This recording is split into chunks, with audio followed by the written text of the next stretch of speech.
Hola les économes, j'espère que vous allez toutes et tous très bien. Aujourd'hui, je vous retrouve pour faire le budget prévisionnel du mois de décembre.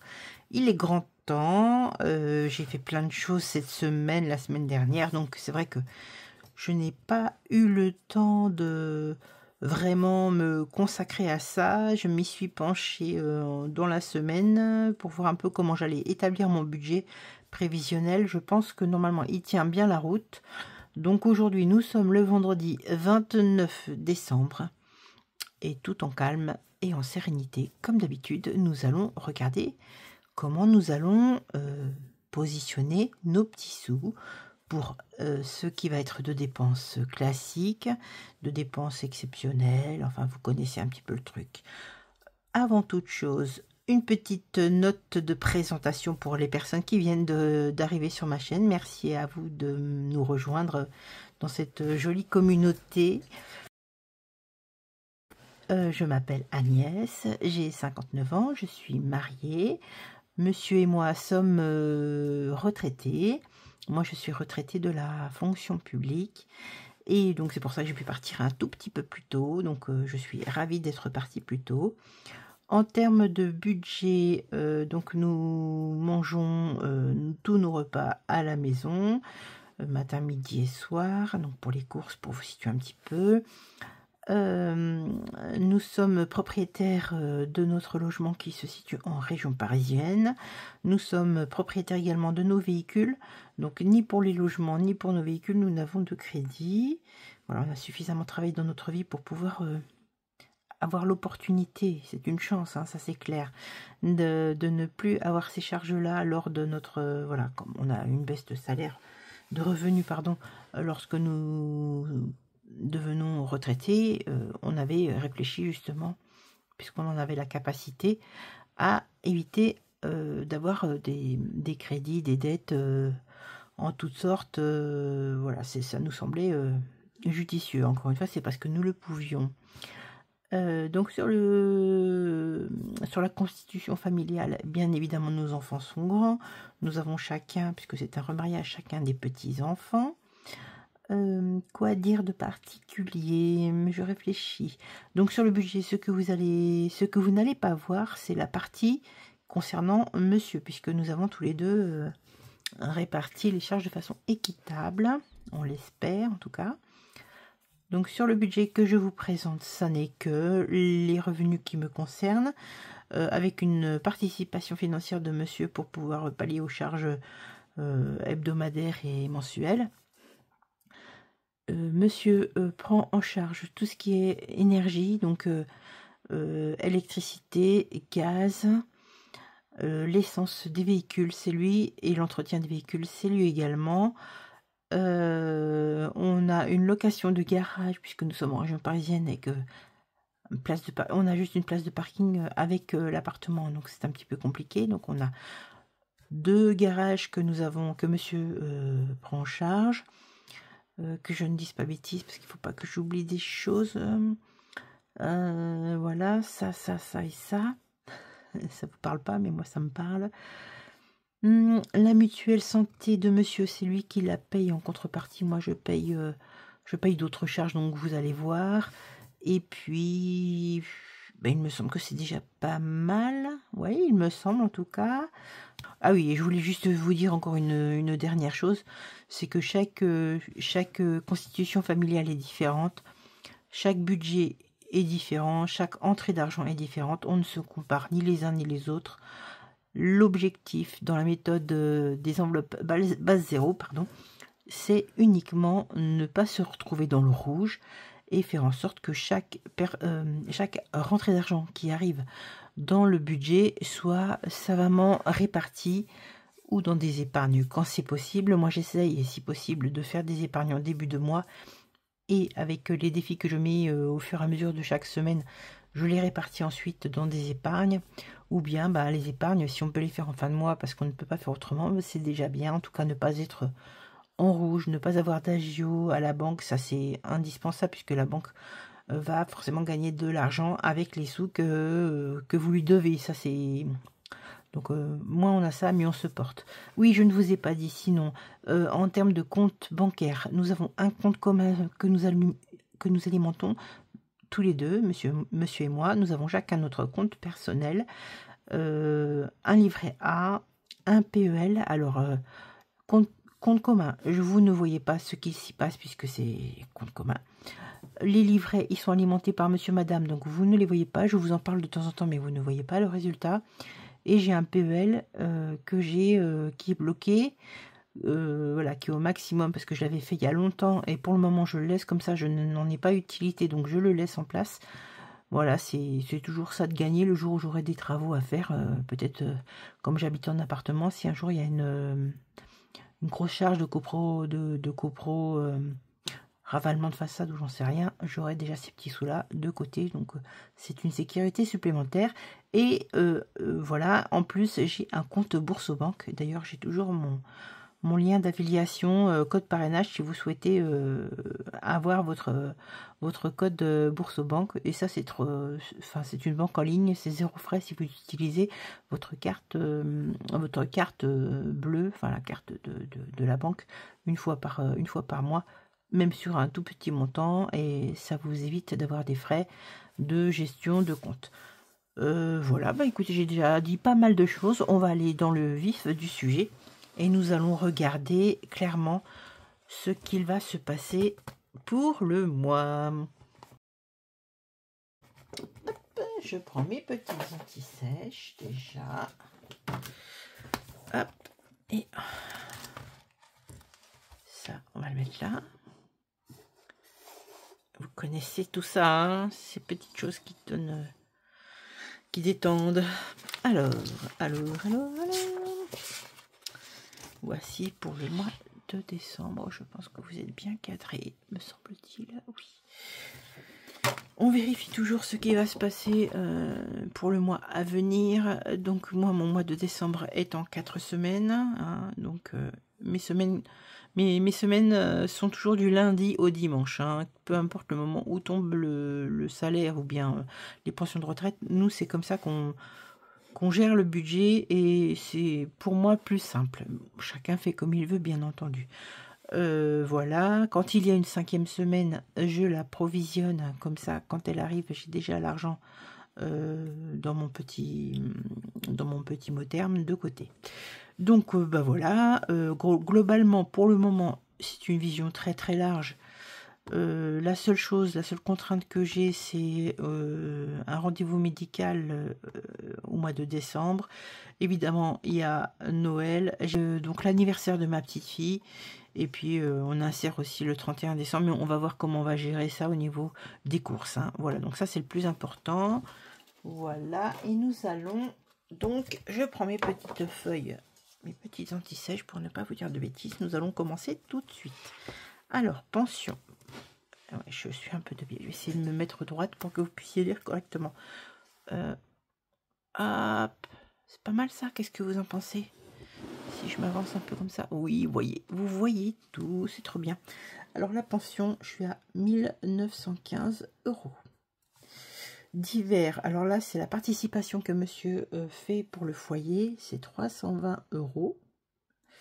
Voilà, comme je vous ai dit, c'est une participation. On a essayé d'être très équitable en termes de dépenses de chacun de notre côté pour que voilà, que aucun de nous deux soit lésé. Donc ça fait 2235 € en rentrée d'argent. J'espère que le orange vous le voyez bien. Ensuite, donc là c'est toujours en inférieur et là c'est toujours en supérieur. Donc en euros inférieur et là en euros supérieur. Comme ça, s'il y a un petit peu de battement, vous le savez, voilà. Je fais de toute façon une régule en fin de mois et voilà. Et on remet les choses d'équerre à ce moment-là. Donc sinon, Orange. Donc là, c'est mon téléphone plus la box de la maison. Je suis à 86 €. Boursobank, j'y mets 10 €, comme ça, les petits faux frais dont je vous ai parlé en début de session. Canal+, 53 €. Ma mutuelle santé, soit 108 €. 108 €. La garantie d'essai, donc ça c'est avec ma banque, 35 €. Oui, je ne vous ai pas dit, c'est ça qui me semblait qu'il me manquait quelque chose. Les assurances habitation, assurance véhicule, c'est monsieur qui paye aussi. Assurance juridique, 10 €, toujours avec ma banque. Mes frais de copropriété, 250 €. Les charges foncières, alléluia, eh bien, j'ai pas à payer sur ce mois-ci. Donc ça, c'est très bien. Moi, je vais mettre en épargne, on est d'accord. Ça me fait une petite possibilité de mettre un tout petit peu plus d'épargne ce mois-ci en place. Donc ça, c'est chouette. Orange, je prévois. Donc la numéro 2, c'est monsieur. Donc je prévois 60 € sur son téléphone. Prédicat, toujours un truc bancaire. C'est une assurance décès, je crois. C'est une autre assurance, je sais plus. 20 €. Netflix, 20 €. Mon cloud, 2 € et j'alimente le compte joint de 100 €. C'est ce que je vous ai expliqué en début de vidéo. Donc là, exceptionnellement, j'ai quand même un petit peu moins puisque j'ai moins de charges de foncier. Donc ça, c'est bien. Je suis à 754 € de charges fixes. Ensuite, en termes de charges variables, je vais 100 € de possibilité d'achat CB, que ce soit Internet ou CB. Le péage, je laisse quand même 150 € puisque monsieur est revenu du Portugal, mais c'est toujours à quinzaine différée, donc j'aurai le prélèvement pour le mois de novembre courant décembre. Donc là, je suis à 250 €. Je n'ai rien d'autre de prévu. Et en crédit dette, je n'ai rien. Donc ça, c'est plutôt chouette. On va se positionner comme ça. Je pense que vous voyez toujours bien. Ensuite, on va calculer notre reste à vivre. Pour le faire, nous allons utiliser, donc, notez ici nos rentrées d'argent. Donc, 2235 €. On retire les crédits dettes. Bon, voilà, ça va, je n'ai rien. Les charges fixes, j'ai 754 €. Et les charges variables, donc, comme vous les avez là, 250 €. Et ça va nous donner notre montant de charge reste à vivre. Donc, en reste à vivre, pardon, 1231 €. Là, c'est déjà très très bien. Comment nous allons repartir ces sous? Eh bien, évidemment, je vous ai dit, nous allons manger, nous allons épargner et on va positionner tout ça. Je fais juste pause, il me manque quelque chose pour après. J'arrive tout de suite. J'avais oublié mon petit dé dont on va avoir besoin tout à l'heure. Il est ici. Alors, donc, on va commencer par manger parce que c'est l'essentiel, on est d'accord. Je vais ranger ça.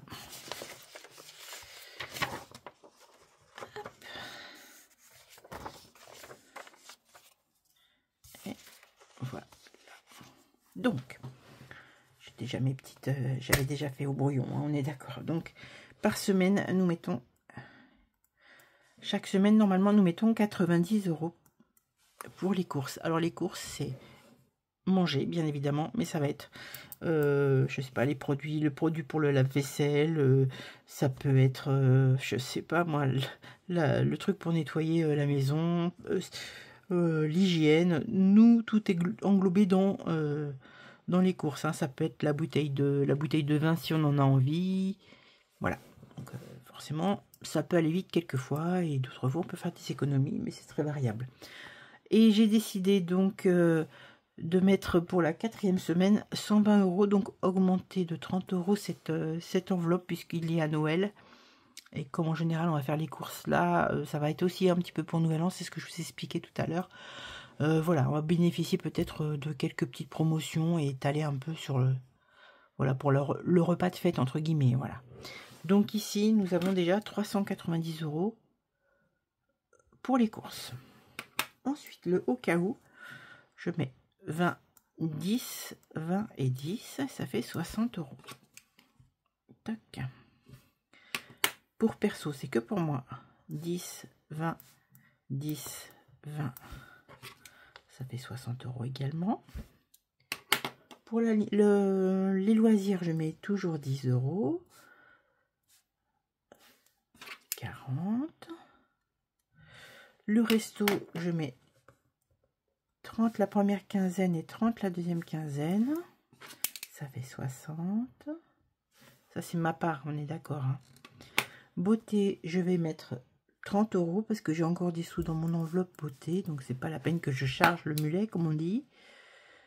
30 €. Et pour santé, par contre, je rajoute 50.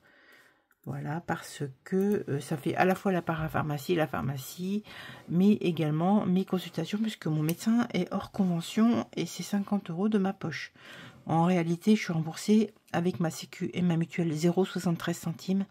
Mais voilà, une fois que vous avez retiré le timbre pour envoyer beaucoup de vos trucs, vous y êtes même de votre poche. Donc moi, je dis je ne suis pas remboursée du tout. Voilà, 50 €, ce qui nous amène ici.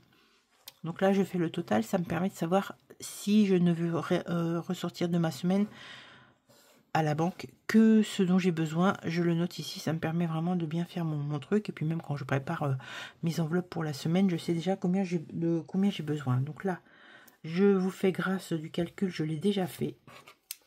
240 € ici, 130 la deuxième semaine, 160 la troisième et 160 la quatrième.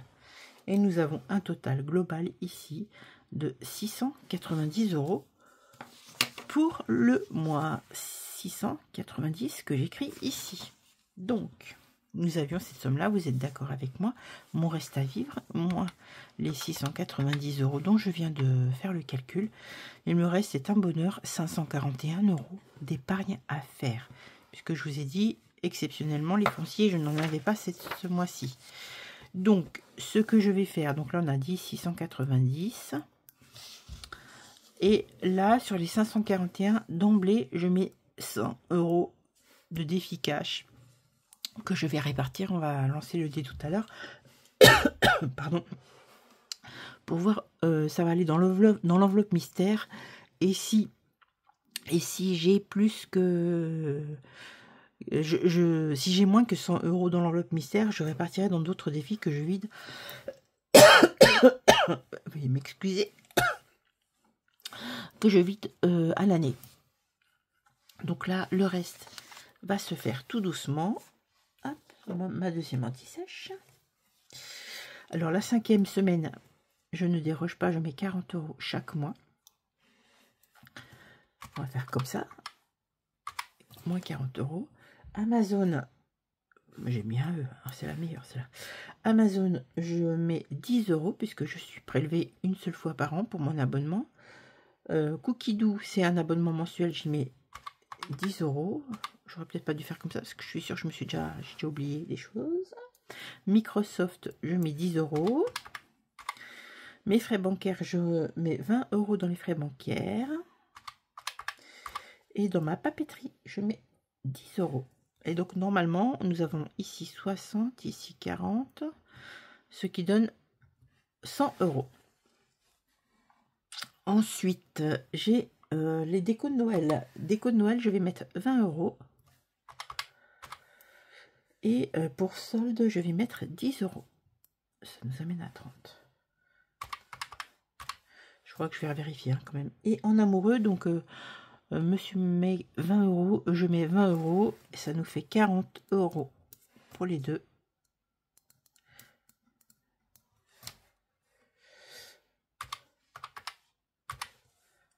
Voilà. Ensuite, nous avons les petites choses un petit peu plus plaisir. Hein. Ma Cricut, je vais mettre 20 €.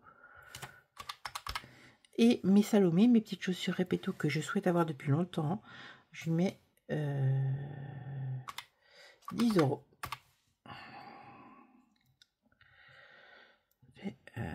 Ça fait 30.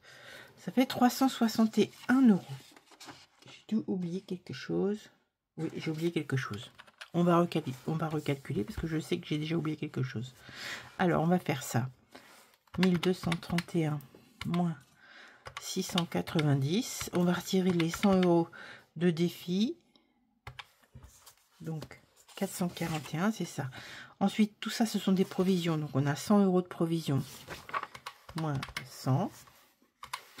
Ensuite, ça, c'est les courts termes.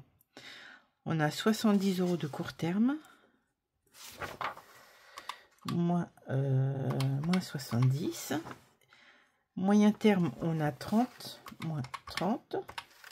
Voilà, c'est ça. Et on a 241. On a 241 ici dans ces épargnes-là. Enfin, de ce qui nous reste pour mettre en épargne long terme, pardon. Oh, c'est compliqué ce matin. Là, donc, si je refais le calcul très brièvement, hein, 100 plus 70 plus 30, ça fait 200. Hop. Et ici, en long terme, donc ce qui va aller sur bourse ou banque, je vais le noter ici. Je mets 40 € en fonds d'urgence, 20 € en fonds de secours. Pour les anniversaires, je mets 30 €. Pour la voiture, je mets 20 €. Oui, parce que je vous ai dit que monsieur prenait en charge, mais je mets quand même des sous de côté aussi pour les voitures. Voilà, mais moi, c'est plus le fond, si jamais il y avait des petits travaux. Le commun, le normal, c'est monsieur qui s'en charge. Taxe foncière, là, je vais mettre 80 €, puisque là, je n'avais pas de prélèvement ce mois-ci, donc ça, c'était cool. Couture shopping, je mets 20 €. Pour la maison, j'ai décidé de mettre 10 € ce mois-ci. Et pour la fête de mes 60 ans que je vais faire en septembre ou octobre l'année prochaine, j'y mets 20 €. Santé sera alimenté avec le résiduel. On va revérifier, mais normalement, on devrait vite retomber sur nos pattes. Donc, j'avais 241 €. Moins 40, moins 20, moins 30, moins 20, moins 80, moins 20, moins 10, moins 20. Et voilà, donc il me restera 1 € sur le compte, ici. Et là, je suis bien à 240 €. Donc, voyez-vous, ça roule bien tout ça. Hein, c'est très très chouette. Donc ici, on a dit 240 €. On va pas refaire le calcul. C'est pas la peine, puisque de toute façon, on l'avait déjà. C'était juste pour me donner un petit, comment dire, un petit détail de tout ce que je mettais de côté. Donc en épargne, on a bien les 240 plus les 100, ça fait 340, plus les 77,30, ça fait 440. On est d'accord? 440, oui, c'est ça. On a 440 d'épargne. Donc, on revérifie juste pour voir. Mes prélèvements, j'avais 1040 de prélèvements, ça plus ça. Les épargnes, les enveloppes, c'était ça, 690. Les épargnes du mois, plus le défi flash, donc plus les provisions, plus tout ça, ça me donnait 540. Hein, on est d'accord que 440 plus les 100, ça fait 540. Et si on calcule tout ça, normalement, on devrait tomber quasi sur ça, moins 1 €. On revérifie. 1104 plus 690 plus 540. Voilà, on est à 2234 et j'avais 2235 de rentrée d'argent, donc il restera bien 1 €. Ça, c'est très très bien. Comment je vais m'organiser? Eh bien, je vais avoir besoin en cash de 690 € pour mes enveloppes. Dans mes épargnes, j'ai besoin, tout ça c'est en cash, de 200 €. J'ai besoin de mon défi flash de 100 €. Et là, combien je vais devoir retirer à la banque? Moins bien sûr les retours de banque que j'ai dans mon porte-monnaie. Moins 200, moins 100. Non mais pourquoi je fais moins? 690 plus 690 plus 200 plus 100. On est bien à 990 € à prendre en banque. Trop bien. Tout est positionné, tout est posé. C'est parfait. On va juste lancer le dé pour savoir ce que je vais mettre dans mon enveloppe mystère. Hop. 70 €. Eh bien, c'est bien. Surtout que c'est une enveloppe qui sera vidée à la fin de l'année. Donc voilà. Eh bien, je pense que oui, j'ai fini. J'espère que vous avez bien tout compris le cheminement que je fais moi pour faire mon budget du mois prévisionnel. De toute façon, beaucoup des copines budgéteuses font à peu près la même chose. Hop, voilà, je fais un petit peu plus comme ça qu'on puisse se retrouver. Eh bien, nous allons nous retrouver très très vite. Nous allons nous retrouver très très vite puisque je pense que je vais filmer à la suite. Pas la suite, demain. Comment ça s'appelle? Le bilan du mois, le bilan de la semaine 4 et le bilan du mois. Donc on verra ça demain. Et puis merci, parce que j'ai eu pas mal de réponses par rapport au vlogmas que je voulais faire. Donc je verrai si j'arrive à le faire de façon quotidienne ou pas. Ça va être un travail un peu titanesque. Mais ça me plaît bien, ce petit challenge, c'est pas mal. Donc, vous y retrouverez plein de trucs, je vous expliquerai lors de la prochaine vidéo. Je ne sais pas pour combien de temps j'ai déjà eu de vidéos là aujourd'hui, c'est pas grave. Je vous remercie en tout cas d'être resté jusqu'au bout. N'hésitez pas si vous avez des questions. Il y a mon Instagram à la fin de la vidéo, là, il y a mon Instagram et puis mon mail. Je privilégie Instagram parce que je vois davantage que le mail. Et puis, je vous dis à très vite. Bye!